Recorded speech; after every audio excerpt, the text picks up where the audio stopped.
Good evening, and welcome to the World Affairs Council of New Hampshire's Fall Global Fundraising Forum.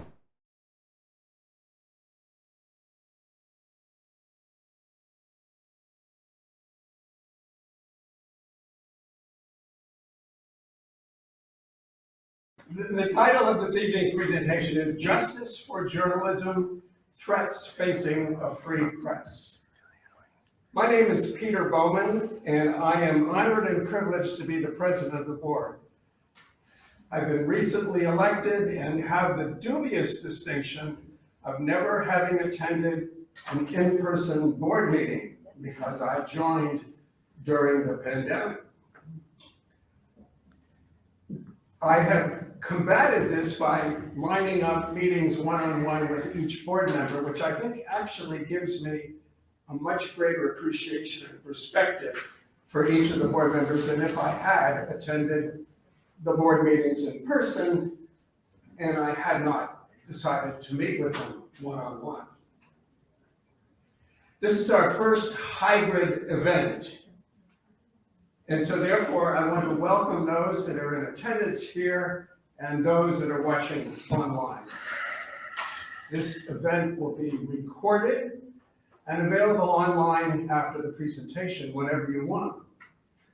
I want to thank those in attendance that I'm unaware of who they are exactly, that are representatives of our sponsors, and I will talk about our sponsors very shortly. For those of you that are new to the World Affairs Council of New Hampshire, we are a nonpartisan organization. We don't take a stance, position, have any opinions on any issues, policies, candidate, party, whatsoever. We're a membership organization. Some of you in the audience in person and online are members, and some of you are not.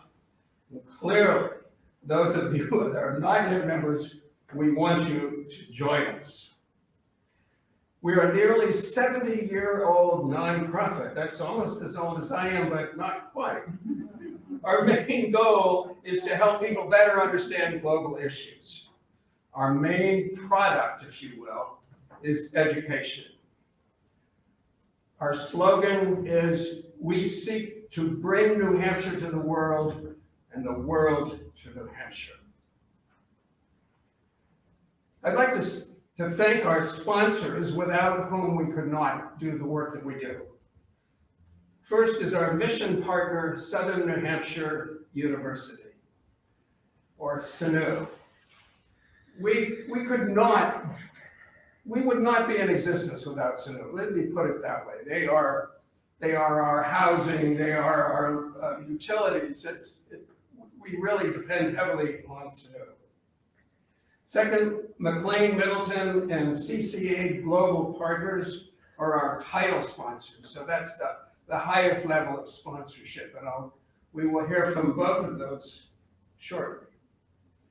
Fidelity is our event sponsor, and UNH Manchester and the Naki S. Loeb School of Communications, which emphasizes the First Amendment and freedom of the press, are our event partners, which means that they help us to publicize this event and to make it happen. Next, we have a sponsor video from CCA Global, and I want to remind people that Howard Brodsky, who I presume is on the video and giving the video, is a co-founder, chairman, and co-CEO of CCA Global Partners, one of the largest privately held companies in the United States and New Hampshire. He and his company are world leaders in the cooperative shared ownership business model. Among numerous honors that Mr. Brodsky has received are the Global Leadership Award from the World Affairs Council. All right, I'm just going to let the live stream catch up.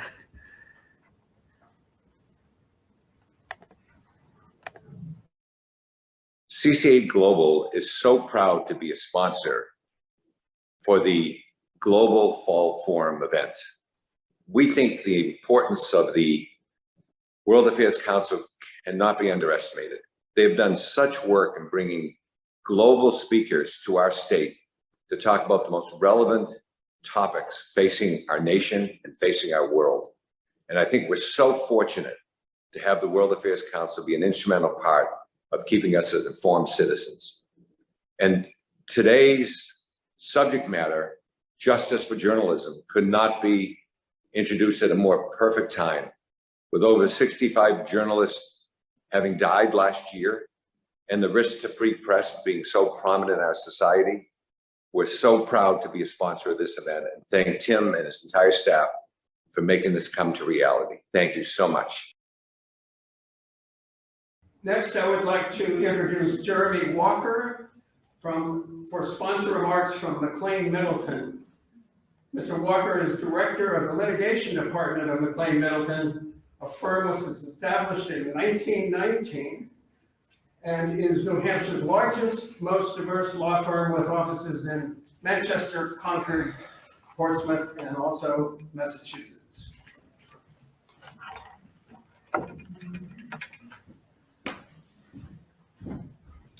Good evening. What a great program we have tonight, and we are really fortunate to have these speakers and panelists here today. My name is Jeremy Walker, and I am a partner at McLean Middleton Law Firm with our office right here in Manchester, New Hampshire. McLean Middleton has been a proud sponsor of the council and supporter of the council for a number of years, and one of our attorneys, Rachel Hampy, serves on the board of the council. We are particularly proud to sponsor tonight's event, and we appreciate and thank the council for always engaging us in such critical dialogue. And we're particularly happy to hear from our panelists tonight, and we thank you for enriching all of us tonight. So I hope you all have a good evening and enjoy the discussion. Thank you.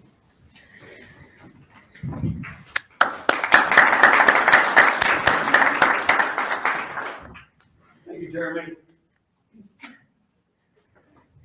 Now, with your permission and indulgence, I would like to sneak in a little council business, which is the presentation of the President's Award. So I would like to ask from the audience that Diane Schaefer, Carolyn Holman, and Carolyn Richmond join me on the stage.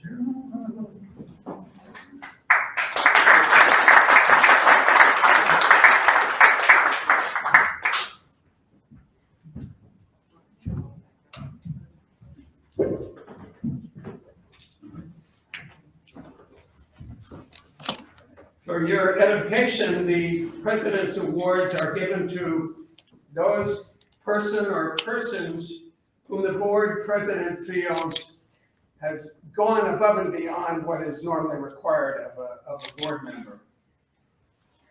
Diane Schaefer, who is the vice president and chair of the Marketing and Development Committee, won the 2019 award. And what I call the two Carolines, and that's really affectionate.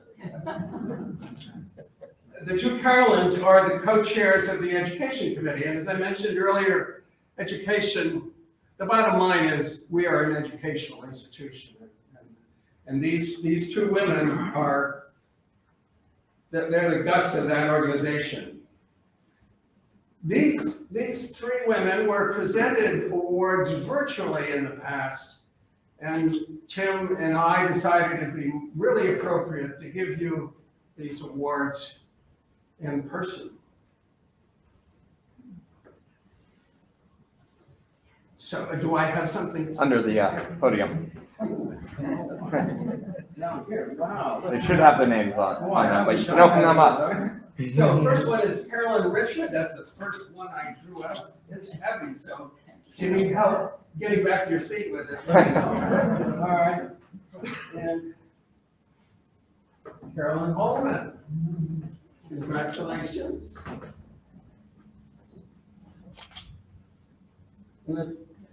Yeah. It doesn't say who it's for. I'm an engineer and I majored in math, and so I figured it's hard. Thank you. So I just want to say that when I was an engineer back at Cornell, we when we were solving problems, we used to have a phrase that said that it is obvious to even the most casual observer. And I just want to say that women and leadership in the World Affairs Council of New Hampshire go hand in hand, and it's obvious to even the most casual observer. So thank you, and I look forward to serving with you in the future, doing even more good things. Thank you.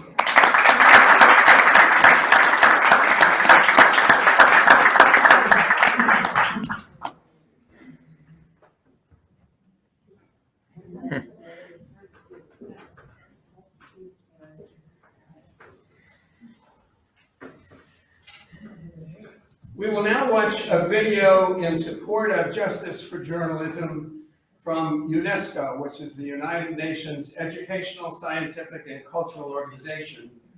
And it will feature Guilherme Canella, who is the section chief of the Freedom of Expression and the Safety of Journalists as part of UNESCO in Paris.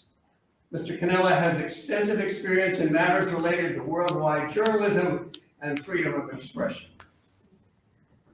Hello everyone, my name is Guilherme Canella and I'm the Chief of UNESCO's section on freedom of expression and the safety of journalists. I'm very pleased to address you on this panel discussion on the threats facing journalism around the world and the importance of press freedom. And I would like to thank the World Affairs Council of New Hampshire for organizing this event on the occasion of the International Day to End Impunity for Crimes Against Journalists. As the United Nations specialized agency with a specific mandate to promote and protect freedom of expression and its corollaries, freedom of the press and access to information, UNESCO has engaged in promoting and supporting global commemorations of the International Day to End Impunity, which serve as a unique opportunity to raise awareness and promote a dialogue between all actors involved in combating impunity for crimes and threats against journalists. The focus of this year's celebration will highlight the importance of investigating and prosecuting not only killings but also threats of violence against journalists. It is indeed important to note that while killings are the most extreme form of media censorship, journalists are also subject to countless threats, ranging from harassment, kidnapping, and torture to other physical attacks. Women journalists are particularly impacted by these threats and attacks, notably by those made online. According to a UNESCO recent discussion paper, 73%, I will repeat, 73% of women journalists surveyed said they had been threatened, intimidated, and insulted online in connection with their work. Threats of violence and attacks against journalists create a climate of fear for media professionals, impeding the free circulation of information, opinions, and ideas for all citizens. According to UNESCO data, over 1,200 journalists have been killed between 2006 and 2020. Today, UNESCO is launching new statistics from the World Trends Report Insights paper on the safety of journalists, which show that the level of impunity for killings of journalists remains extremely high globally, with an impunity rate of 87%, representing a similarly high rate to previous years. This means that close to 9 out of 10 of these killings have remained judicially unresolved. Journalists are today predominantly killed in countries with no armed conflict, and they are increasingly targeted for covering stories related to corruption, human rights violations, environmental crimes, trafficking, and political wrongdoing. In the face of these challenges, it's now more important than ever to uphold the rule of law and to ensure that perpetrators of such crimes are brought to justice. In fact, justice systems that vigorously investigate crimes and threats of violence against journalists send a powerful message that society will not tolerate attacks against media workers and against the right of freedom of expression for all. In this regard, UNESCO has been engaged in increasing the capacities and knowledge of members of the judiciary and prosecution services on those issues. Since 2013, UNESCO Judges Initiative has raised the capacities of judicial actors on international and regional standards on freedom of expression, access to information, and safety of journalists in regions across the world. Over 23,000 judicial actors, including judges, prosecutors, and lawyers, have been trained on those issues, notably through a series of massive online courses, on-the-ground trainings and workshops, and the publication of a number of toolkits and guidelines. As part of this strategy, UNESCO has been closely working with prosecutors, and together with the International Association of Prosecutors, we have recently published guidelines for prosecutors on cases of crimes against journalists, which are now available in 16 languages and are triggering a dialogue between civil society and prosecutors' offices on how to address these issues. What is important to highlight is that raising awareness on the threats against journalists and the issue of impunity will not only assist in improving the quality of prevention and protection policies for journalists and media workers. It will also foster a freer and safer environment for all citizens. On our part, UNESCO stands ready to support all interested actors in these efforts to address these fundamental issues. Thank you very much, and I wish you a very fruitful event. It is very fitting that we present this event this evening, focusing on threats to journalists, as has been shown by Mr. Cannella. Last year, at least 65 media workers were killed, and thousands more were injured, threatened, bullied, or otherwise placed in danger. Notably, today is UN International Day to End Impunity for Crimes Against Journalists. And I was unaware of it until recently, but on October 8th, the Nobel Committee awarded the 2021 Nobel Peace Prize to a US Philippine journalist and editor, Maria Ressa, and a Russian newspaper editor, Dmitry Muratov, for their efforts to safeguard freedom of expression, which is a precondition for democracy and lasting peace. And that last part is a quote from the Nobel Committee Award.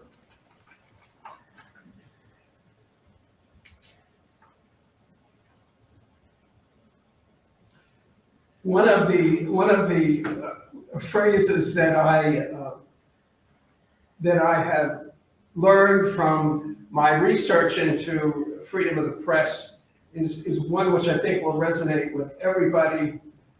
It's from a sign in a protest, and it says, "First they come for the journalists, and then you don't know what happens after that." The implication being that the journalist will tell you the truth in an otherwise chaotic and confusing world, which is increasingly filled with information no matter where you look. I will now introduce this evening's panelists, and after their presentations, we will have a moderated Q&A session. First, Diane Foley, President of the James W. Foley Legacy Foundation. And the second panelist is Carlos Martinez de la Serna, Program Director of the Committee to Protect Journalists. So why don't you come and sit while I read your biographies? And Carlos, I'm not sure where you are. He's up on the screen. Ah, I didn't know it was virtual. Diane Foley is the mother of 5 children, including American freelance conflict journalist James W. Foley. She founded the James W. Foley Legacy Foundation in September 2014.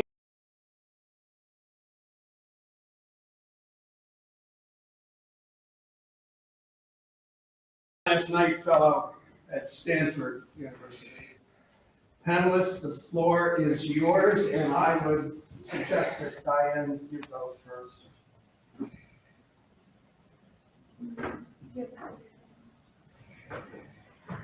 Well, I'm delighted to be here this evening. I want to thank all of you for taking time to come. And tonight is a particularly, this is very important to us. I didn't even know what impunity meant. But I certainly found out after our son was murdered for being a journalist that it is very hard to get any accountability at all when a journalist is in fact targeted. And I asked him if he'd be so kind as to show a brief video to the folks so you could kind of understand how I came to be interested in journalist safety and American hostages.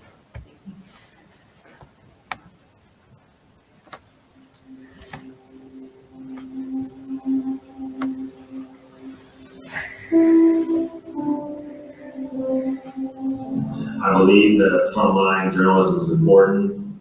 Without these photos and videos and first-hand experience, we can't really tell the world how bad it might be. There does seem to be a strong sense that they won't give up the fight, and that there are a force of young fighting men. Although unorganized, there's plenty of will to pull it out here. If Gaddafi comes to Benghazi, are you guys prepared to fight? No, but we have a strong faith. We won't give up. Jim chose the stories that weren't being really shown in the mainstream media. He went a lot deeper than just showing bang bang, what we call like frontline images of people firing off guns. You want just like listen, just talk pretty a lot as well about going into situations without preconceived ideas about. You would go into a situation like obviously with the general idea, and then it would be known, it would be based on what would happen. Which allowed things to go into certain directions that usually wouldn't, and end up fighting more. Who are the Libyan rebels determined to overthrow 42 years of dictatorship? I work in accountant. I have a small company. I am with them, Running running offshore. Offshore That's what. Okay. Dangerous job. He chose one story in particular about a Libyan fighter, actually, who went to Syria. And Jim spent quite a lot of time with him. His name was Firas. And he got very deep and very intimate into the story. And I think that's what I respect most about Jim, was that he wanted to show a different side of this stereotype. He took a different strand from that. I would come back to Benghazi, and there was stuff going on there. There was families, and they were out there in the protests, and they were out there maybe handling medical supplies, which is probably more important to what this revolutionary movement was. Like he said, he had that presence, but he never really like projected himself onto a situation, and that's the best way to do things. I think that's how you can be most effective in life, is this presence and to be there constantly for people. That's like what I learned from him. Jim had some extra clothes, and most of the guys who had extra clothes were just wearing them all the time because it was cool. And he told me, this pant, I don't use it. Do you want it? And I was like, yeah, of course. And he didn't know me at all. He had another kind of intelligence, a kind of intelligence you cannot get like this, social intelligence. I said to James that the first time I met you was, in his dressing room, and you looked as confused as if you were just dumped down on the earth from the moon or something, and you basically destroyed my whole idea of this great war journalist James Foley. And then suddenly I find out that you are very clumsy, you're very bad at sports, but then again you're the most, I think I said to him, you're the most honest person. There's no evil at all to find in you.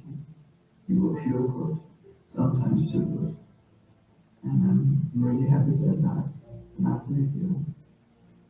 He was really trying to teach me, John, you need to look outside yourself. John, it's not about physical or monetary things. It's about how you act. It's who you teach, who you mentor. Who's going to remember you? What are they going to remember about you?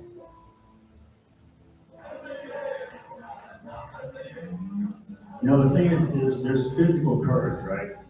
For some reason, I have physical courage. But really, think about it, that's nothing compared to moral courage. I can go and get those shots.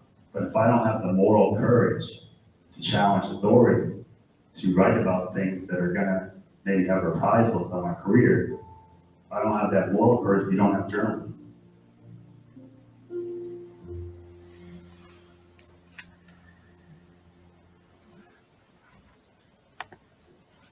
Thank you, Tim. So those are excerpts from Jim the James Foley story. But my main goal was to show you that I really believe it's that moral courage that our investigative journalists bring to our democracy and our world that's so essential. And that is why we started the James Foley Foundation, within 3 weeks after his death, just to continue some of Jim's legacy. He believed passionately in the fact that journalists have to be out there, even if they're conflict zones, even if it's dangerous, even if it may risk their lives, they will be threatened, but he just felt we deserved it, that was essential for him to do. So I thank you for listening.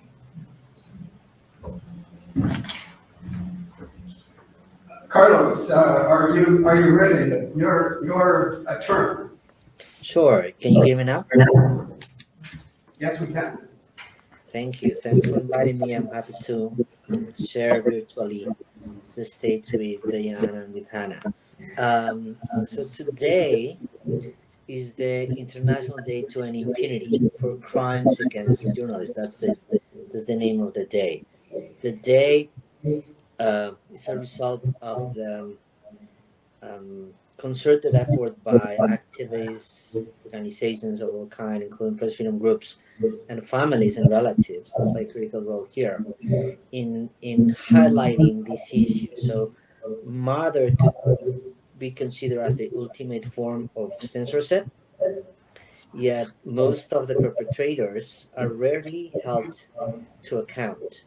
The organization I work for, the Committee to Protect Journalists, has just published an analysis of data from the last years.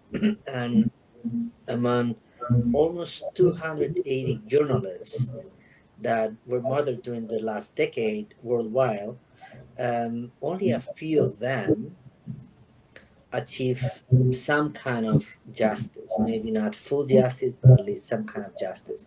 But 81%, or 226 cases exactly, no one has been convicted in connection with the crime. So these last 10 years have been, I think, perfectly being described, very tumultuous.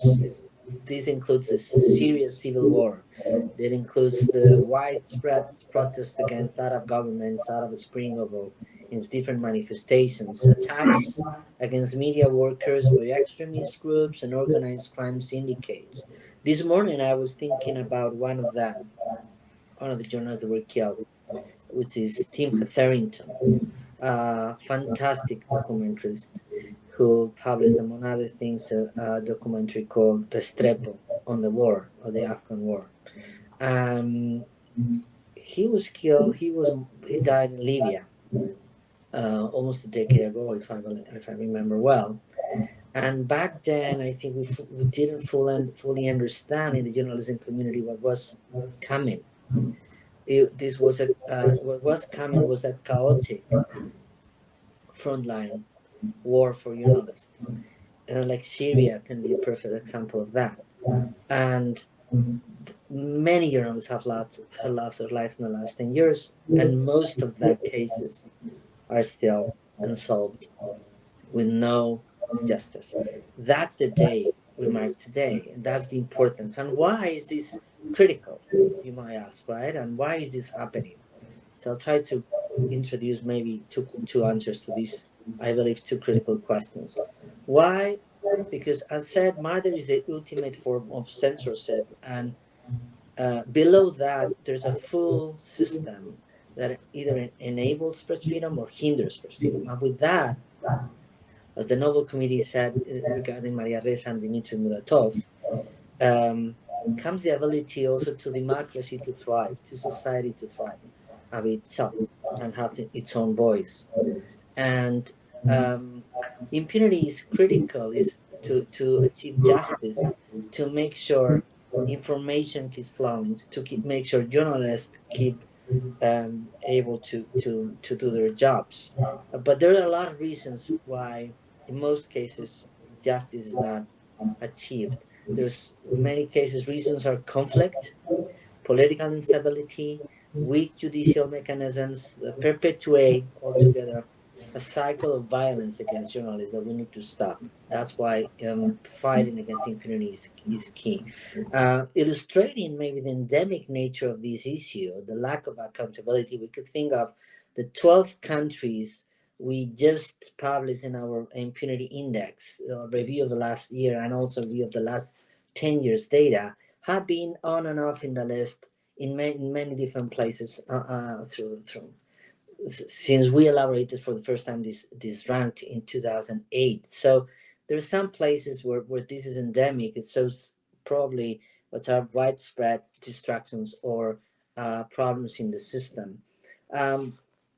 I'd like to add something to this and then continue answering other questions you might have later and participate with my co-participants today in the discussion, which is what we can do, right? What we can do on our and what we can do to help fight impunity.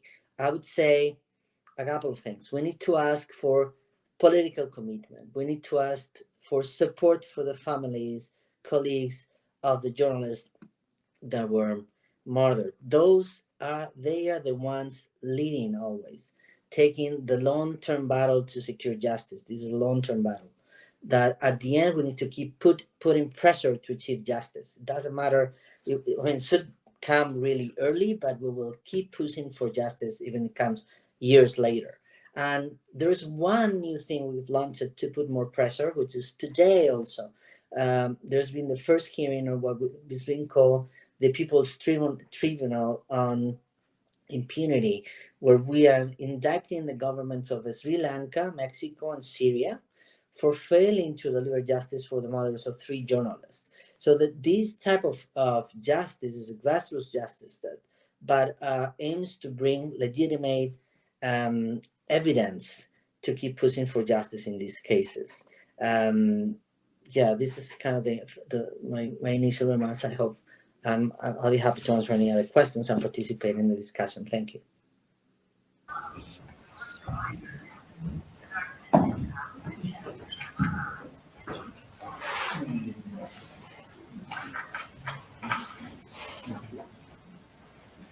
I would now like to introduce our moderator for the question and answer period.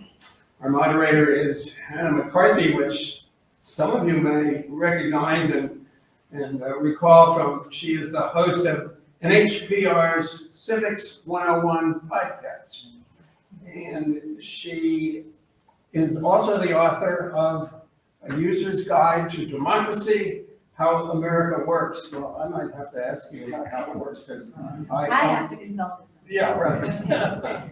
She previously worked as a State House reporter for NHPR on New York's WNYC podcast, Death, Sex, and Money, which purportedly asks the big questions relating to the big choices and hard questions of life. Wow, that's impressive. And she also wrote for New York Magazine site, Bedford and Bowery. And in case you're not sure where Bedford and Bowery is, it is the conjunction of the borough of Manhattan and North Brooklyn. And I guess all sorts of amazing things happen there. Yeah. Sound amazing. Yeah. Well, anyway, Hannah lives in Concord, New Hampshire, but she travels frequently to New York City, enjoying the best of both worlds. Hannah. Thank you so much. It's such a privilege to be here tonight with Diane and Carlos. So my job, what my podcast is, I'll make this quick and then we'll get to our questions. The whole idea is for us to break down the systems of government, how they work, to give our listeners context to understand the news at large, to understand what it means when you hear that Congress is debating an infrastructure bill. Well, what is infrastructure? How do we appropriate funds for it? What does the Secretary of State do? What does the First Amendment say? It only says that Congress shall pass no law abridging the freedom of the press. We do all sorts of other things that abridge the freedom of the press. So that's my job, and I would say the threats against me extend to having to confront installations of bulletproof glass in response to threats to a workplace or having to have active shooter training. So I live in a relatively safe corner of the world of journalism. And there I am breaking down the systems. And then there are the journalists who are out there risking their lives every day in the face of threats of violence and of the death of their colleagues. As well as any number of inconveniences and any number of laws passed to make their jobs harder. Those are the people who tell you when something's rotten in Denmark. Those are the people who are the canaries in the coal mine. And it is a privilege to be here because I am speaking with two people who make it their business to give resources to those journalists to ensure that not only can you understand what is going on, but when it happens so that you can respond in good time and not allow corruption and dissolution of systems to get any worse. That's our job as the consumers of the news. So thank you, Diane. Thank you, Carlos. Carlos, if you don't mind, I've got a video of you on the back of this room, and I think you can see my face better this way. So I'll just address you this way. So as we've mentioned, two journalists were recognized when the Nobel Committee issued its Nobel Prize this year, right? Maria Ressa and Dmitry Muratov of the Philippines and Russia, respectively. Now, this was selecting from one of the largest pools the Nobel Committee had ever faced. They were looking at climate change activists, climate change being called the #1 health crisis facing our planet. They were looking at scientists and doctors and others in the medical community who had developed vaccines and treatment for the COVID-19 pandemic, which has decimated our world as well. They were looking at political dissidents who have similarly put their lives on the line.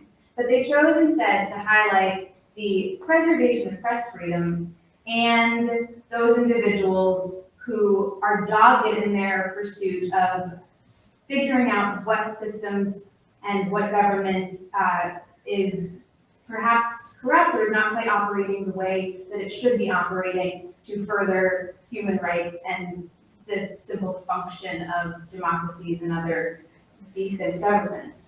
So why, in the face of all of these pressing concerns, and Carlos, we can start with you since you're remote, why did the committee, do you think, choose to highlight freedom of the press and preservation of holding people in power accountable?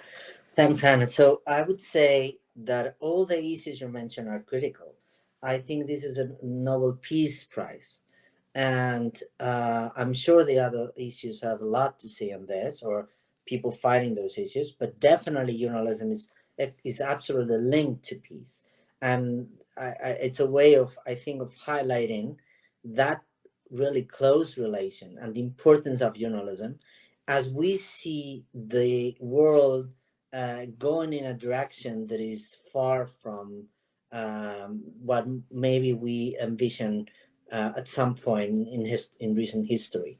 So we are seeing conflict everywhere. We are seeing impunity of all kinds everywhere. In fact, impunity is becoming, it seems to be feature of the current world, because there's impunity everywhere on many different issues.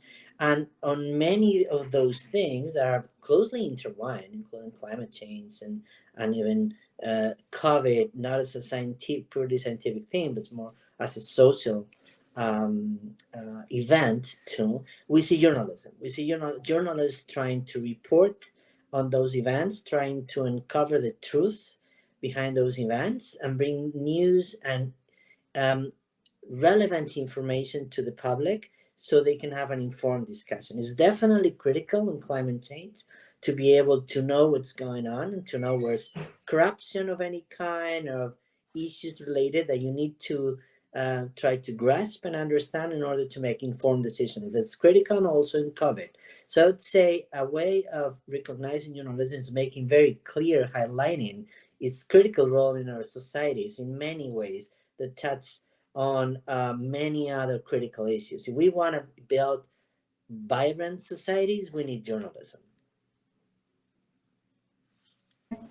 Yeah, I would certainly agree with everything you're saying, Carlos, and I think it was really a brilliant choice, really, because I think these days there's such a problem with misinformation and disinformation that some people don't know who to believe or what is the truth and what are the facts.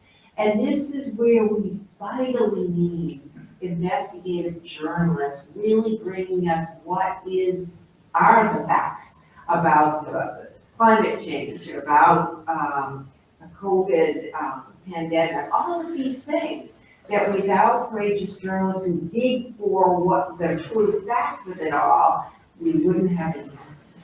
So I think it was really very brilliant to name two incredibly courageous journalists, because without them, we don't have any chance to preserve our freedom and for peace. I agree. It's interesting. It's so public and global a statement to be made, and I don't know. Recently, Maria Reza was given permission to leave the Philippines, to come to Harvard to do a lecture series, and she had not been given very much. There were a great deal of travel restrictions on her because she is under so much pressure and such a fine lens by the government at the moment. So perhaps that's the sort of pressure they were looking to create in awarding these journalists the Nobel Prize. Now, Carlos, I would love to hear from you, given the work you do with the Committee to Protect Journalists. Do you see a lack of prosecutorial impetus in the justice systems around the world? What is the reason for this? About 1 in 10 successful prosecutions of perpetrators of crimes against journalists. What is going on? And do you see specific things happening at the judicial level that should be changed? Yes, thanks for the question. This is a difficult issue. I think we need to start thinking about this as a combination of different issues, right? But we could, I think, highlight some threats at least, and how one of them is conflict. Where there's conflict, there's a big political gap, and also the institutional gap that really hinders any progress on anything, but definitely on justice. We can think of Syria or Yemen as two terrible examples, but good examples of that situation. We could also think about political instability in general, right? Like political instability, which is also becoming a feature of the system. There's no incentive when that happens, nor focus to tackle these type of issues as well as others that affect society, right? Like this requires political commitment, and stability also of the institutions around the system and within the system to be able to deliver justice, right? Which is a critical of importance, but also requires a whole system to be able to work. But also, there's in some cases there's no conflict, or at least no open conflict. There's some kind of political instability. Of the political instability we accept as acceptable, but there are weak judicial mechanisms, right? And this means there's not enough either independence or resources or both to pursue justice in complex cases that requires complex investigations and a lot of courage. Most of the journalists that are killed in retaliation of their jobs are local journalists that are investigating political corruption. And there's no political incentive to pursue these cases. There's no at all. So you need a very strong judicial system and mechanisms. So it's not only this, the judges, right, or tribunals. It's the whole system to be able to keep up with the pressures, challenge those, and at the end try to deliver justice. So we need to work on these three fronts. But I would say, for example, UNESCO, and I think you mentioned this, Hannah, in one of our conversations before this. UNESCO has been very invested in the part of building a stronger judicial mechanisms, and that makes a lot of sense because conflict is not always in our hands to intervene. Not political instability. There are a lot of other factors at play. Well, we can try to build systemic resources to respond to these and other similar developments. So the reasons for impunity, I think we can find them in the combination of these three, and also the lack of incentives because of the journalists were killed because deliberately because they wanted to avoid their work. They wanted to prevent them from doing their job. So there's not a lot of incentive for that to secure justice.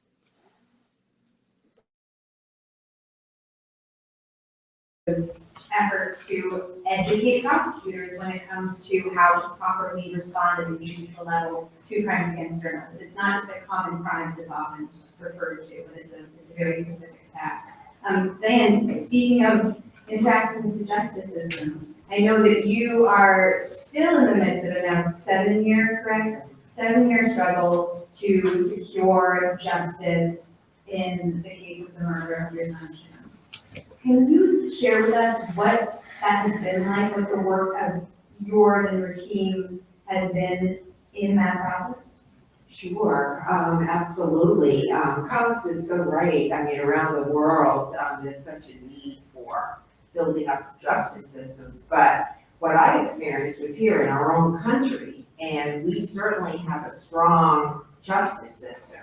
I think in our case, in our country, some of it, as people, we need to care about our journalists. There needs to be a will to defend them, if you will. And in the case of our son, Jim, it was his second career. He'd only been a journalist for 5 years. And he wasn't well known as a journalist. So when he was kidnapped and held captive for 2 years and then publicly murdered, I mean, there was a huge outcry. It was a horrific event, as was Stephen Sotloff's, a journalist from Miami who died, was killed about a month later.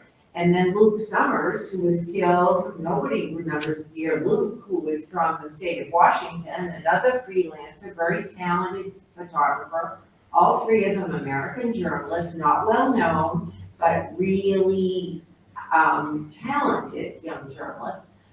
I had almost given up on anyone ever finding anyone who who could be arrested in terms of for Jim's murder. A drone killed Wazi, one of the men who actually beheaded Jim. But I knew there were so many other culpable people.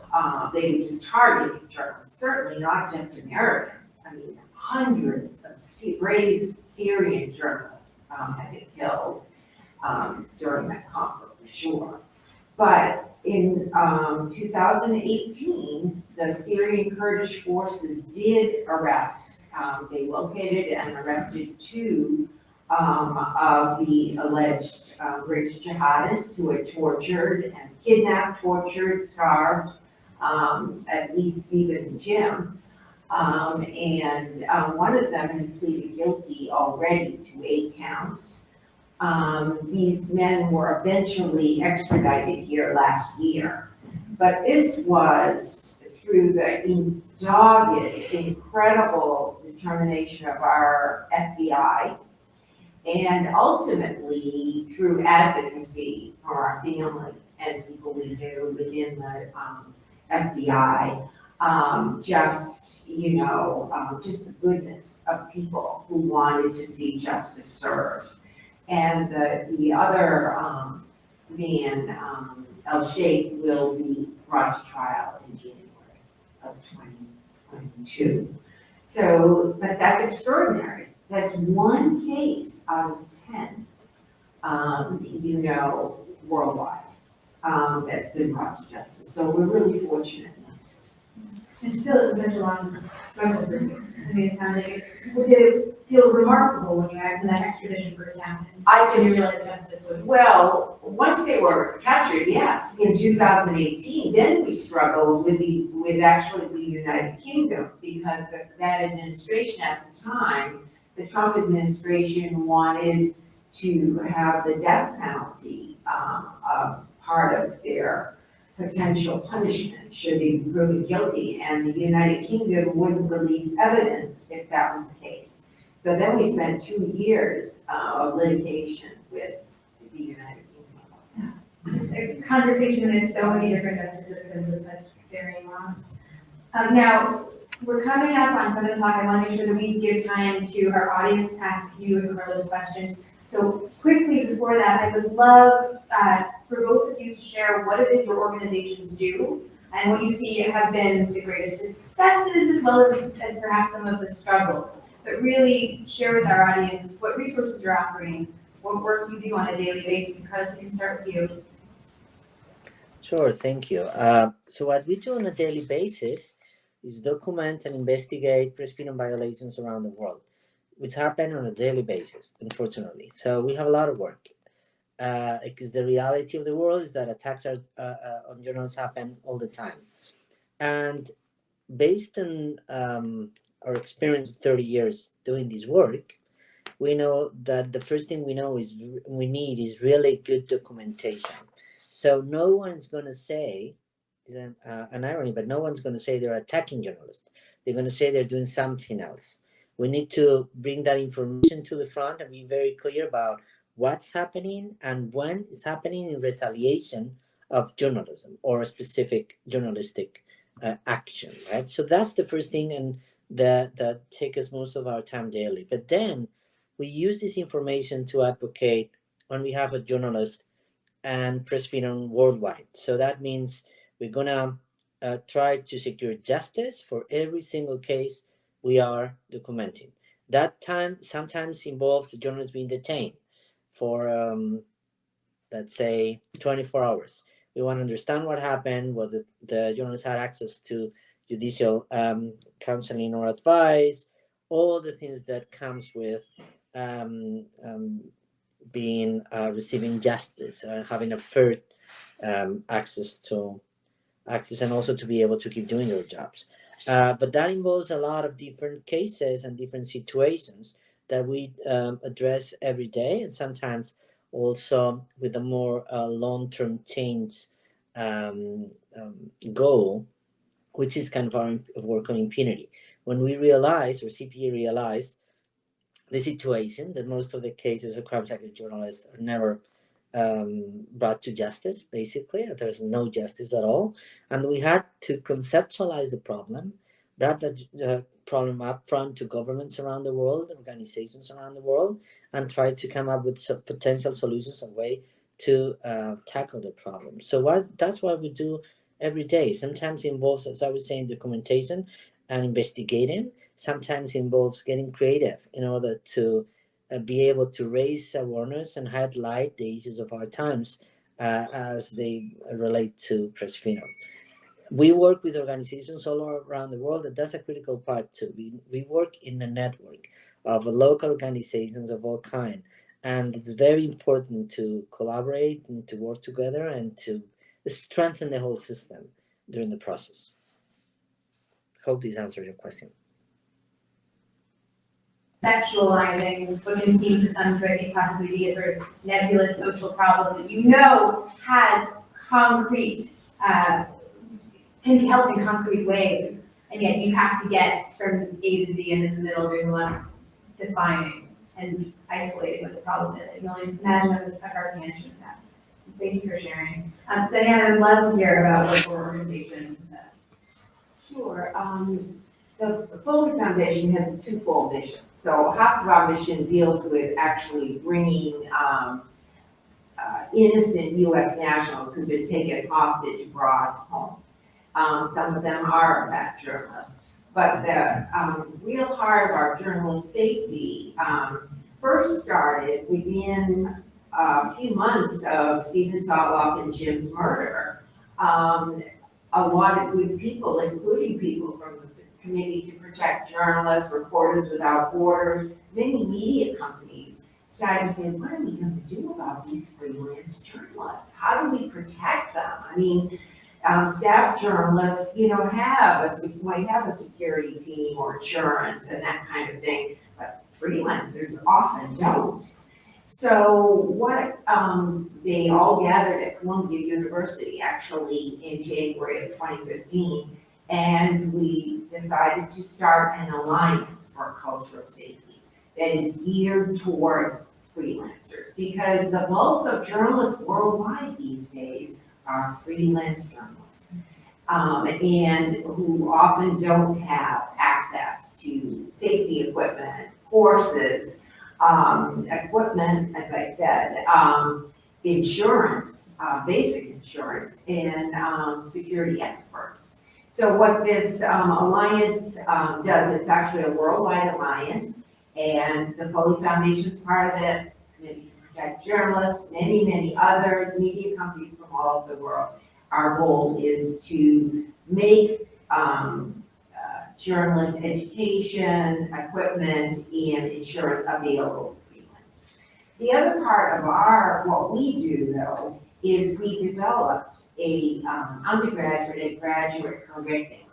Because what we found was there are so many wonderful schools of journalism and communication, but a lot of them really don't address safety.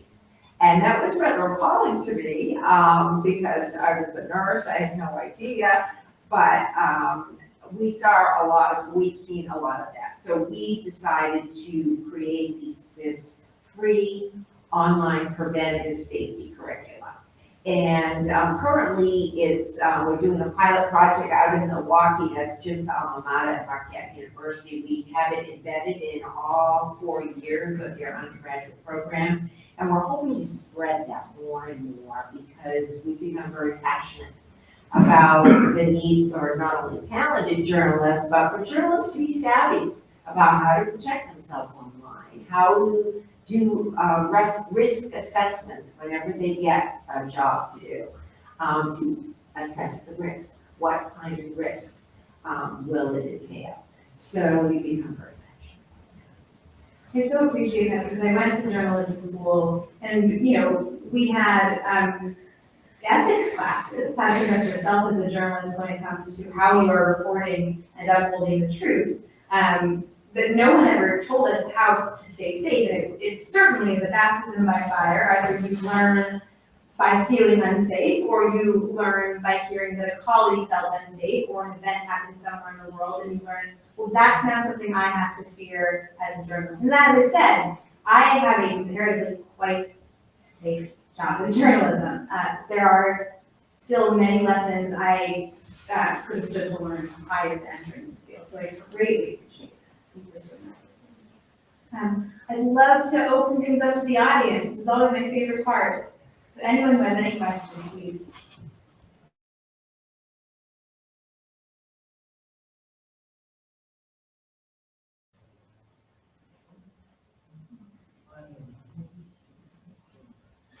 Okay, well, we do have some online questions. And so one of them is, what can people do, being everyday citizens, to help in promoting free press, promoting free journalism, and helping to protect journalists while they do their work? I think that's a great question. I wish I'd been better informed myself before. I just kind of took it for granted, that someone was getting the news for me, but I found that it's essential that we stay informed, that we figure out which periodicals or which news apps, if you will, are going to give you the facts. And that's where I hugely appreciate NPR, and I like to read widely. I think that's one thing we can do as citizens, is to try to read all kinds of different articles to get a real feel for where you're getting the facts and to stay informed. Unfortunately, I've seen so many people these days get so confused with all the disinformation and all that they won't listen to any news, won't read anything. And so they're dying of COVID, or so they're, being part of the problem with climate change because they're just unaware. They're unaware of what's happening in our government. So I don't think that can be the answer. So I think as citizens, the most we can stay informed and support our journalists. When a journalist does a good job or there's an article that's really helpful, if you use Twitter to tweet about it, that, wow, this article really helped me understand such and such. Or when Hannah does a podcast that helps you or helps any of us understand how part of our government's working, to applaud that. Because the world certainly is complex and all of us will only reap the freedom that we participate in, I feel. Thanks, Serna. Carlos, would you like to comment? Sure.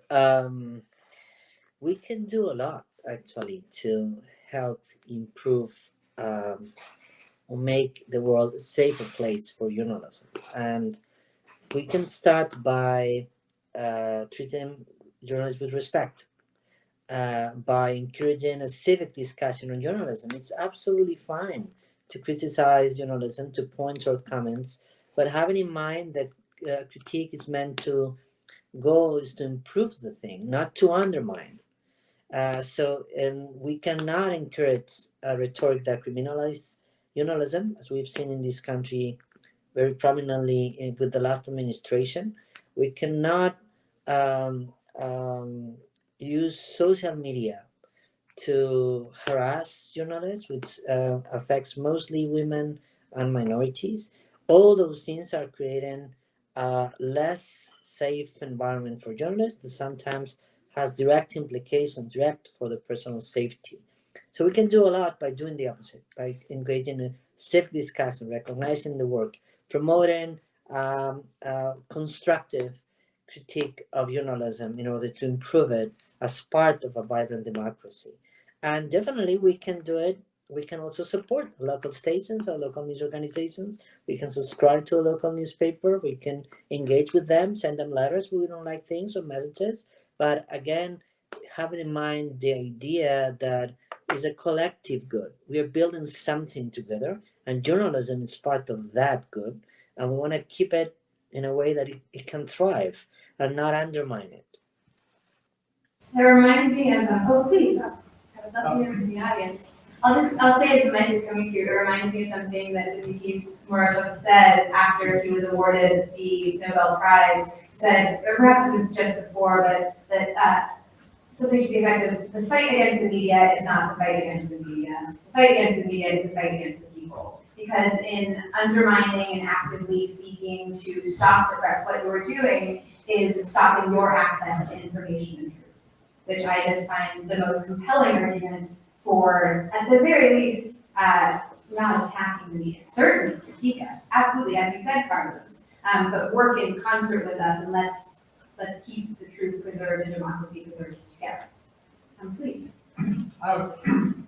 I have to take my mask down, I'm sorry, I can't speak through this thing. I was wondering, after reading the Boston Globe op-ed about the Nobel winners, about autocracy and the role of autocracy in not only denigrating, but putting in jeopardy journalists, but also social media denigrating and putting in jeopardy journalists, because social media seems to bypass journalism, diminishes it, and makes essentially all news flat as far as credibility.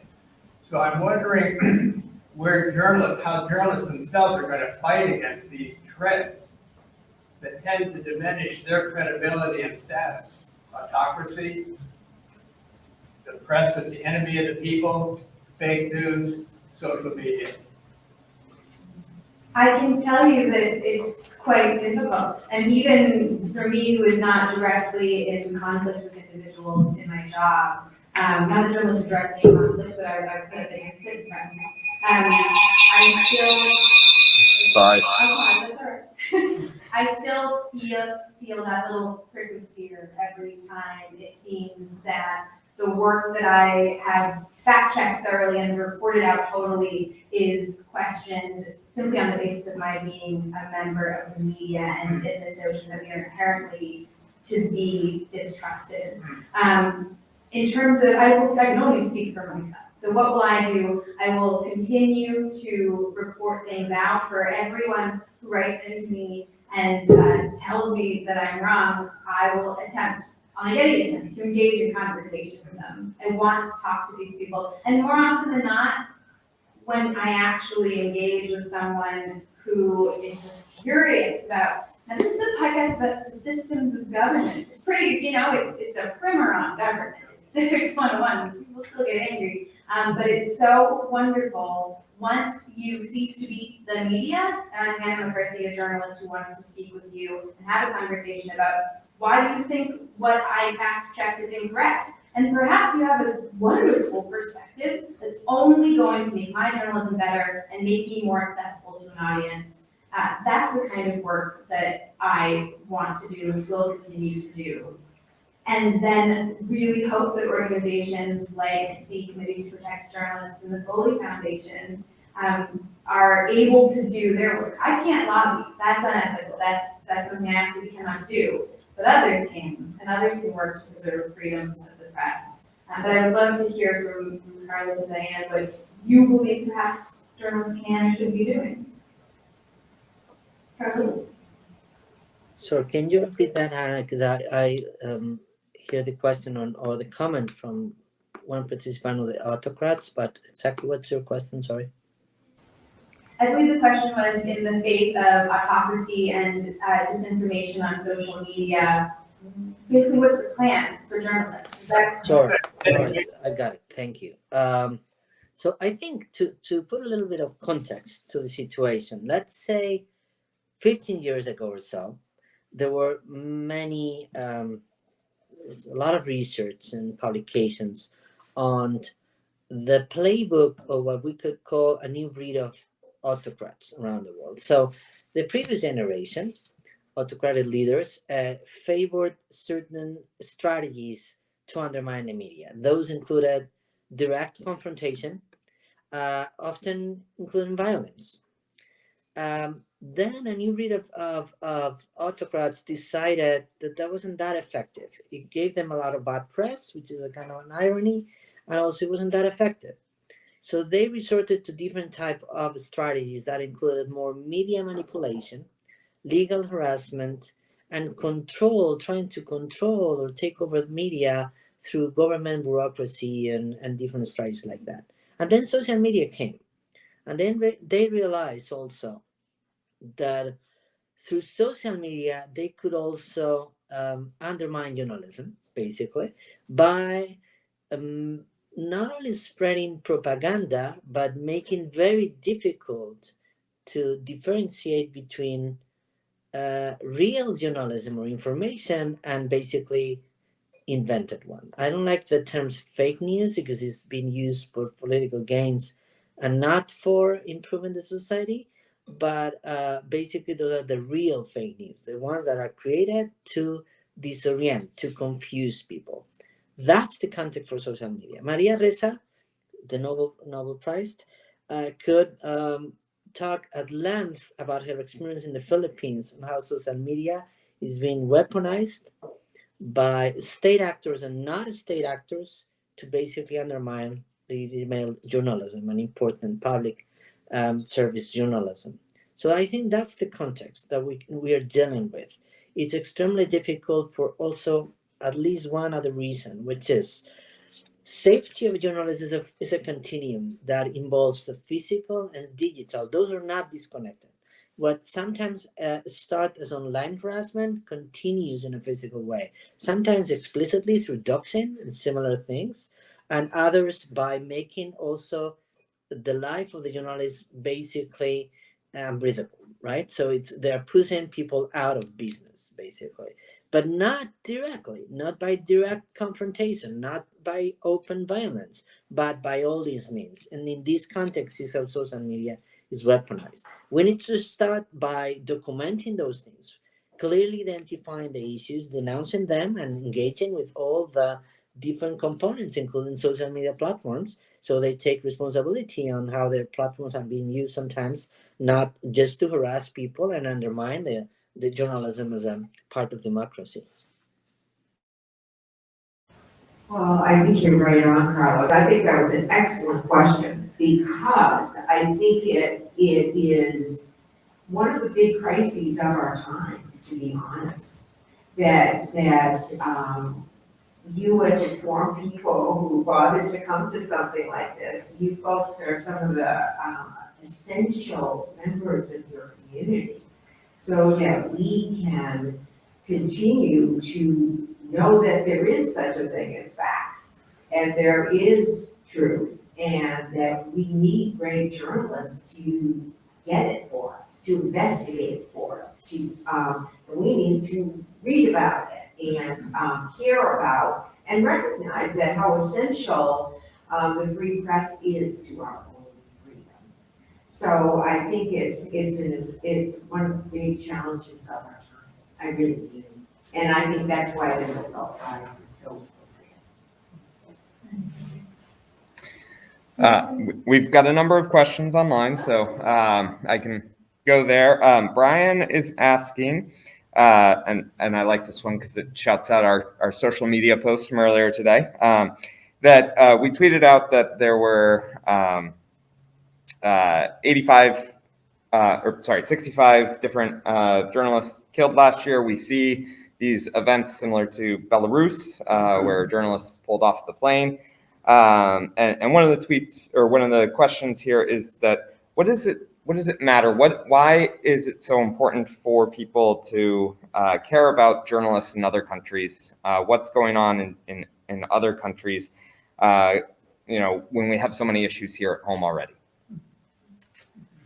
I'm more than happy to step in and try to answer this question because it's one of the main points I try to highlight, which is journalism and press freedom is global by nature.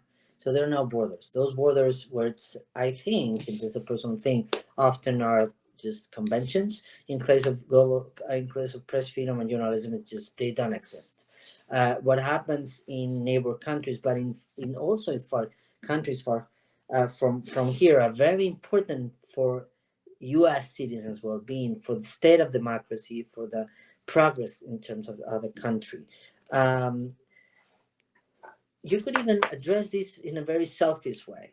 You need to know what's going on in those countries. You need to know in order to make informed decisions in the global geopolitical scheme of things. If you don't know about them, you know what's going on, then the decisions you're going to make are going to be extremely poor, considering that most of the times those decisions are complex and you really need really good, accurate information. If you don't have journalism, forget about it. You won't be able to not even grasp the basics of what's going on in many parts of the world. So U.S. sometimes historical tendency to isolate is really damaging to the U.S. in many ways, including the capacity to be a good actor in the international scene. And that starts with being able to access good local information from all around the country. Because in the US, it's so obvious that it has is involved in so many things globally that need is so evident that maybe in other countries is less obvious. But I would say two things. What right now is going on in Afghanistan, when the 2 decades of building a vibrant media scene is coming to an end, and we're already seeing gaps and black holes in news coverage. We don't know what's going on really outside of Kabul, has direct implications for international policy in the US. What's happening in Central America, which is a neighbor region to the US, with all the flows of, in terms of energy, migration, labor, and many other implications, the crisis there is much harder to understand if the ongoing attacks on the press in there continue. And we have less information, and that the public, local public, is less able to denounce corruption that's happening. So all of the things are intertwined. And we live in a global world, and journalism is part of that. We cannot think in terms of silos for journalism. That would not only be not an accurate description of what's going on, but also really dangerous for our own well-being. As well, you know, the United States is a global player, and certainly our powers that be consider themselves tapped into this global organism. Now, why should they be aware of our place in the world, understand what's going on around the world, and, you know, we instead go to a sort of nationalistic tendency to only care about what's going on here? It comes down to the same reason that I make my show, which is you have to understand how our government is operating. And once you do, I think it highlights the things that you ought to care about that you might not be compelled to when you're trying to get your kid to eat his cereal in the morning. But these are important secondary considerations that I think we should make because the people who govern our lives are making them. Yes, if I can add another thing. I think COVID makes also so evident the need of accurate information. That a pandemic that started in China had convulsed the whole world for at least 2 years. And that we need information accurate of what's going on in every place of the world. And that's not possible because attacks on the press highlights the importance of having strong press freedom everywhere. Because what happens in any place of the world might end up having a direct impact on each of us.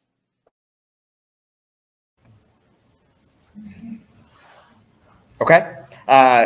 Karen is asking, the U.S. is ranked number 45 by Reporters Without Borders. What is going on in the U.S. to have us so low in these rankings? I believe that we are up to 44. I think that's the possible new stat on stage. That's a really great question, and actually I am going to leave it to Diane and Carlos because you are truly our panelists here tonight. But what is going on in the United States? Well, I'm sure Carlos could speak to it, but I'm glad someone brought that up because I think we need to be aware in our country how insidious the, our own press freedom is being suppressed.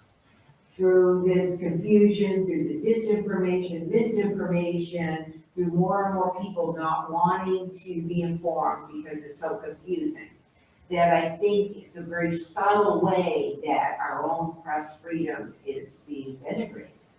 And I think unless we really value it as a country, we'll be sorry. I just, there have been more and more attacks on our own press in our country. Our number speaks for itself. At 44, when we're supposed to be a world leader, and then in terms of freedom, our index, we're at 44. We just need to be aware of that, and what a threat that is to our own freedom. Yeah, so I think, sorry again for my tendency to try to put things in a larger context, but let me go back to 2013. So those were the years of the Obama administration. And we published a report about what's going on back then during the Obama administration regarding press freedom. We highlighted some concerns important concerns. Basically, that administration tried to have a strong control of information and resorted to highly, I would say, control over potential leakers and the flow of information from the administration. That include pursuing 6 government employees, including back then Edward Snowden, using something called the Espionage Act, which is from the 1917. So some of the things we started to see, or we're seeing now, were conceptualized in the Obama years. But then it came the Trump administration, and everything that could go wrong went wrong, and even much worse, and by absolutely different nature. So basically continue this trend, but also added something that was kind of new, which is a rhetoric openly criminalizing journalism, which led the way to make feel like, well, it's kind of fine to attack journalists, right? And then we saw the Black Lives Matters protest in 2020, when hundreds of journalists, an unprecedented number of attacks on journalists were registered during those, most of them by the police. So then we realized that in the US we had a problem in how police was confronting demonstrations, and that affected journalists. And also we realized that the rhetoric the Trump administration and other politicians, not only him, were using regarding criminalizing the press and the fake news rhetoric was also inspiring other politicians around the world. Bolsonaro in Brazil, Duterte in the Philippines, even Putin. So what we have in the US is a result of different themes. At the local level, the militarization of the police, how police confronts demonstrations. Also at the local and federal level, the rhetoric, anti-journalism, that as I said before, it's about undermining journalism, not about improving. This is not a critic. This is not something that is pointing to shortcomings to make something or someone better, but it's something looking to deactivate something, to make journalism way less impactful. So that's the situation that the US is still asking for the extradition of Julian Assange. So that's the situation we are confronting in the US. But as the thing is, we have to improve all those things. We have to point out those things, but also consider them in a context, in the national context, local context, and also international context. That's the situation. That's why US is in that position in the index. We're just about time. I know it's time to wrap up. It's been wonderful. Yeah, if we want to get some final thoughts from the speakers. Well, I want to thank you for your interest and for caring. And please encourage that in your families and your neighbors, because I really feel our country's at risk. Yeah, I think it's a very sobering time for our country in that regard, to be honest. So I applaud your presence and your interest, and I'm really honored to be with you this evening. Yeah, so I'm sorry I cannot be in person. I want to also thank the organizers and Hannah, Diane. Only want to say one thing that I think I've talked way too much today, so sorry for that. But there are numbers, there's context, but there's people. So at the end, journalism, there's a lot of people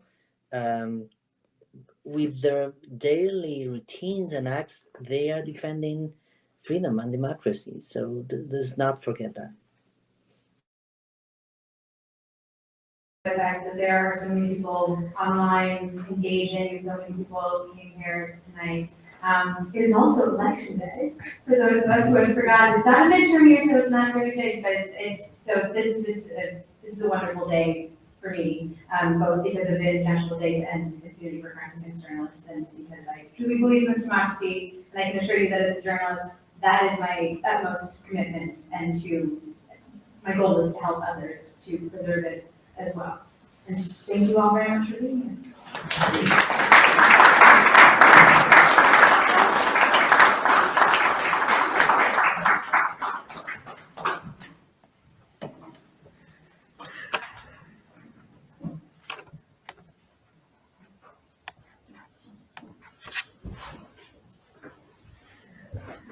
I want to close this part of the meat of the program and the event with a quote from Maria Ressa, who is one of the two Nobel laureates. And in a presentation she gave in Camden, Maine, she said, "A lie repeated 1,000,000 times becomes a fact." So just think about that and what its implications are. I want to thank you, Carlos, you're in two different places, and Diane and Hannah for a wonderful evening of moving words, stimulating questions and discussion and insightful answers.